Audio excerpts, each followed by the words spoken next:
Imagine walking into a quiet valley and realizing every rock, every scar on the cliffs is proof that dragons once lived there. Stay with me, because by the end, you'll know exactly where this legend comes from and why people still fear that valley today. First, picture a hidden valley ringed by steep curved cliffs, always wrapped in pale mist. Locals say the mist is dragon breath that never fully faded. Sounds crazy, right? But the details of this legend are strangely precise. According to the oldest tale, this valley was once a nesting ground, a kind of dragon nursery.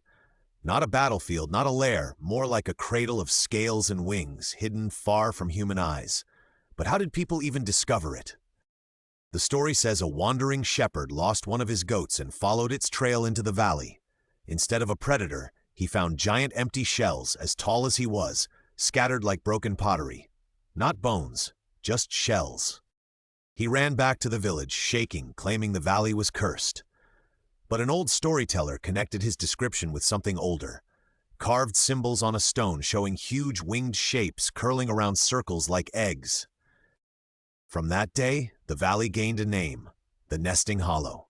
No one built houses there, no farms, no roads. Villagers passed down rules: never shout in the hollow, never bring fire, never touch the shells.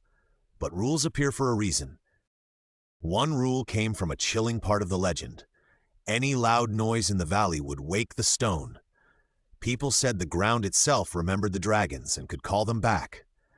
Is that just poetic or a warning about something real? Some versions describe the dragons not as monsters, but as guardians. Their nesting valley sat over a hidden fire deep underground, a living heart of the earth. By resting there, they kept that inner fire calm and balanced. When humans arrived, they cut forests and hunted too close, startling the nesting dragons. Bit by bit, the guardians left, seeking quieter places. The valley cooled, the mist thickened, but the land still remembered their presence. Here's where it gets eerie. People say that on certain nights, the eggshells shiver.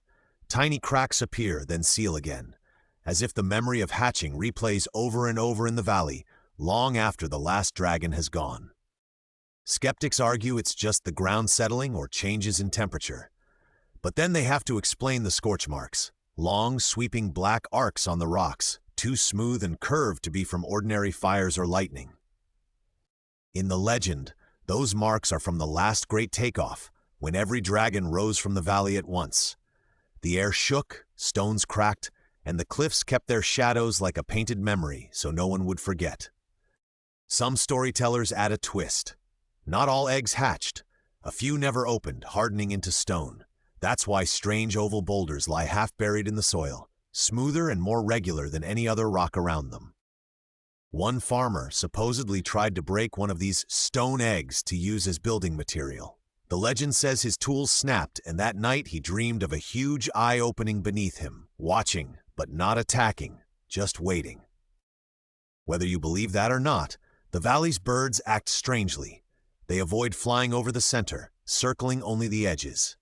In many cultures, animal behavior is one of the first clues that something sacred or dangerous is nearby. Interestingly, this legend shares patterns with others: a remote place, giant eggs, vanished guardians. It echoes dragon myths from Asia, Europe, and the Middle East, even where people never met. So why does this idea keep repeating?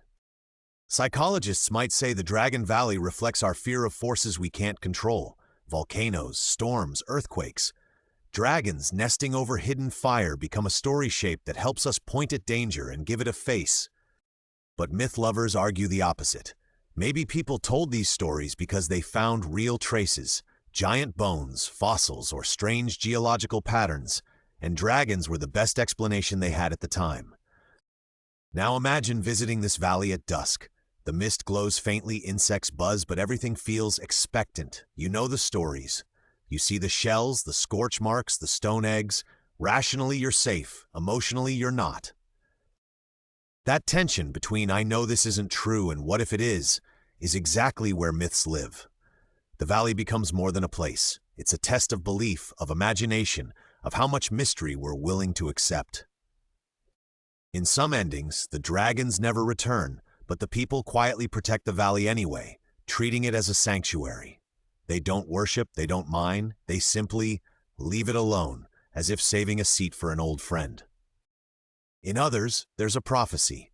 When the world forgets respect for the Earth's fire, the stone eggs will finally hatch, not to burn everything, but to force balance again. The valley, then, is like a warning sign painted in landscape. So was there really a valley where dragons once nested? We may never prove it, but each time the story is told, the valley becomes more real in our minds, a shared map of fear, wonder, and responsibility toward the world beneath our feet. If this legend pulled you into that misty hollow for a few minutes, don't let it stop here. Another valley, another mountain, another sea monster waits in the next myth, ready to explore the next hidden story beneath the landscape?